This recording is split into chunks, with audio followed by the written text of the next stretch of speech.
The face in the mirror. Jenny had just signed the lease on a studio apartment in a century-old building downtown. She was eager for a fresh start in the city after leaving her sleepy hometown where she'd spent her whole life. The apartment was small but cozy, with weathered hardwood floors and exposed brick walls. Jenny didn't have much furniture yet except for an air mattress and some unpacked boxes. She decided to tackle the bathroom first. It was a cramped space with a clawfoot tub and a square mirror over the sink, flecked with age around the edges. As Jenny leaned in to examine a small blemish on her cheek, she noticed the mirror image seemed ever so slightly off. Her eyes looked hollow, shoulders slumped unnaturally. Jenny shrugged it off as a distortion caused by the old glass. But that night, as she got ready for bed, Jenny paused to check herself in the mirror again. This time, her reflection was grinning back at her, teeth bared and gleaming. Jenny jumped, blinking rapidly. When she glanced back up, her reflection was normal. "Just seeing things from being overtired," she muttered. Over the next few days, Jenny started noticing subtle oddities about the mirror. Her image would rapidly shift from her face to something monstrous, then revert back before she could examine it. The glass would ripple like a disturbed pond when she wasn't looking directly at it. Jenny began avoiding gazing into the mirror for too long. But she couldn't resist entirely.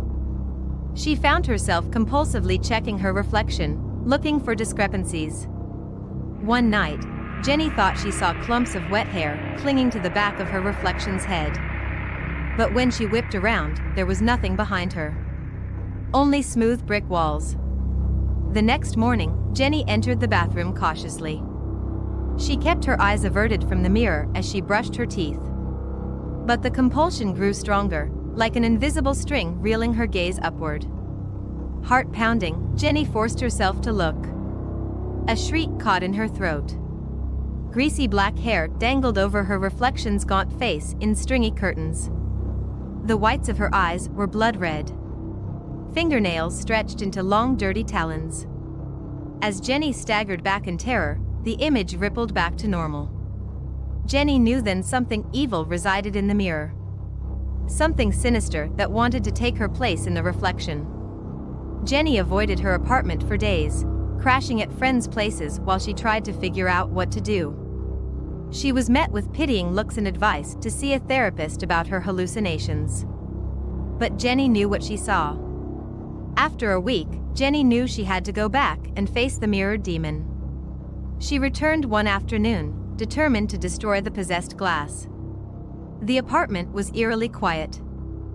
Jenny steeled her nerves and entered the bathroom with a hammer clenched tightly in her fist. She avoided looking directly at the mirror, focusing on the rusted sink faucet instead. Raising the hammer high over her shoulder, Jenny swung with all her might towards the center of the glass.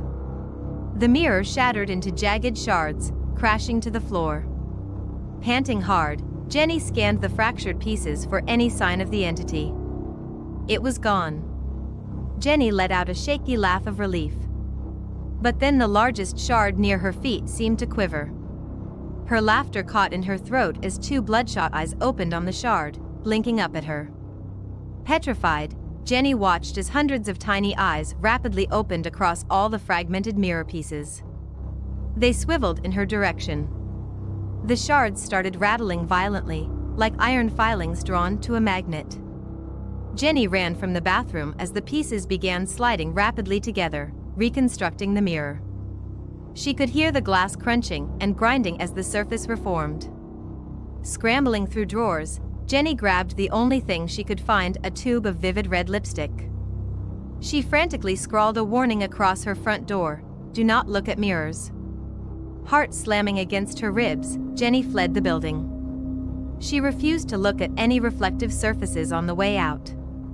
The sound of shattering glass echoed from her apartment as the mirror rematerialized, hungry for the glimpse of a soul. In the following weeks, Jenny discovered just how many mirrors populate everyday life.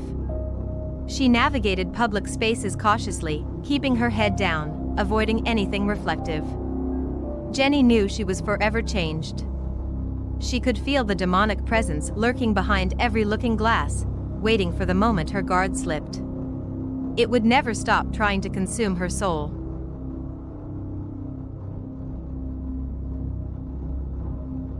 Don't forget to like, subscribe, activate the bell, and share.